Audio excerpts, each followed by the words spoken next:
जी अस्सलाम वालेकुम, मैं हूं थोड़ा वीर मिर्जा। जट कहते हैं कि हर दिन का आगाज़ होंगे एक नई सुबह नाल, एक सुबह नहीं लाती एक नया पैगाम। अज का पैगाम ये कि मेरे कुछ दोस्त आए ने, हुजरा शाम कीन तो आए ने, लाहौरों आया, कुछ दोस्त मेरे बाहर नहा रहे हैं। मेरा कैमरा मैं तुम दिखादा है पर दिखा दे इन्हों। ये आए ने दूजा लाहौरों कुछ आए ने दोस्त, तो असी वो बेड़ा पिछे लग्या होता है वो दिखादा है कि ये बेड़े तो मतलब असी आए हैं क्रॉस करके तो हुण असीं नहा रहे हैं। नहावां तो लेकिन पानी बड़ा ही जबरदस्त पानी है। ये जो दरिया सतलुज पानी इहदा तुसीं सुनिया होवे कसूर तो गुजरदा हुआ है तो इवें दरिया सिंध में दाखल होंदा है।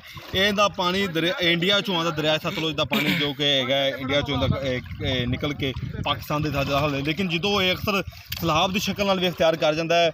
इनकी वजह यह कि जो इंडिया वाले कुछ पानी वाफर हो जाए, कुछ ज़्यादा हो जाए तो उदों फिर पानी ये पाकिस्तान वाले चढ़िया जाता है।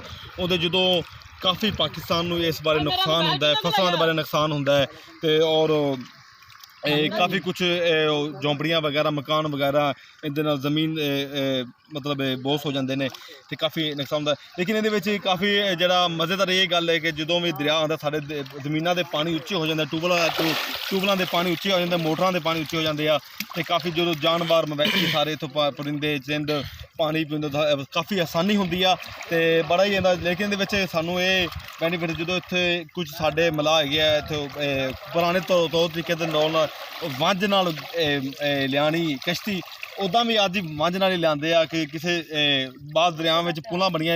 एक वाहद दरिया है दरिया सतलुज जिहदे विच कोई पुल नहीं हैगी, कोई पुल नहीं बनी, लेकिन हर पाकिस्तान के दरिया में पुल बनी हुई है। लेकिन दरिया सतलुज की इजाज़त नहीं हैगा कि पुल बन जाए। लेकिन ये साडे एरिया का जो साडे एरिया के लोगों को नीली वाले कहते होंगे आ। धरती क्योंकि इहदा जो पानी है नीली वाले गुजरदा दरिया नील विचों सॉरी दरिया नील विचों नहीं सवात वाले तो पासे आके दरिया नीली वाले कहते होंगे आ। तो जनाब इहदा तुसीं मंजर देख सकते हो कि साडा पानी टोटली एडा एडा पानी है तो जिथे भी दरिया लगा थोड़ा जिहा गहरा है स्पीड बड़ी तेज है तो स्पीड भी अलहमदुलिल्लाह नहाना होवे मज़ा करना इंजॉय करना होवे आ सकते हो। जनाब इहदे नाल कुछ दोस्त जिहड़े आए ने जहारे राय कुछ करना चाहते हैं, कुछ गलबात करना चाहते हैं जो साढ़े को तुम इतने आए हो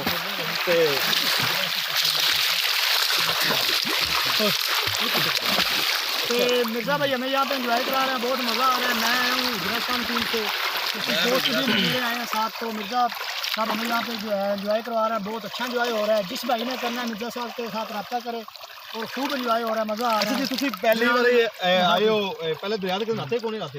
नहीं मिर्ज़ा साहब। अच्छा वैसे पहली बार दरिया च नहाया डरते पै आते नहीं यार पहली दफ़ा नहाते हैं भाई, यह भी आया पहली दफ़ा नहाते हैं। लेकिन मैं क्या कोई परेशान ना हो, नो प्रॉब्लम है, कोई दर्द वाली जरूरत नहीं गई। लेकिन दरिया का पानी बिल्कुल इंतहाई छोटा है। तो जनाब इहदे नाल ही असी अज का ब्लॉग करने खत्म हो तो बाद क्योंकि सूरज की अगर वक्त का समा भी लेट हो रहा है। असी जे अपने घर हर बंदे दे अपने काम कार होंदे आ ते हाँ कि हर बंदे इंसान काम कर जिंदगी मुख्तसर दी जिंदगी है। लेकिन ये जिंदगी हस खेल के चले जाओ, कुछ चार मिठे बोल के चले जाओ, वो सब कुछ जिंदगी के हसीन लम्हे यादगार लम्हे रहते याद रहते हैं। तो जनाब इहदे नाल हुण तुहाडा वीर मिर्ज़ा जट इजाजत चाहता है तो इजाजत जाऊँ तो पहला मेरा चैनल सबसक्राइब कर मिर्ज़ा जट ऑफिशियल और घंटी के बटन नप देना और जनाब वीडियो शेयर करना, जनाब कमेंट में अपनी राय जरूर देना।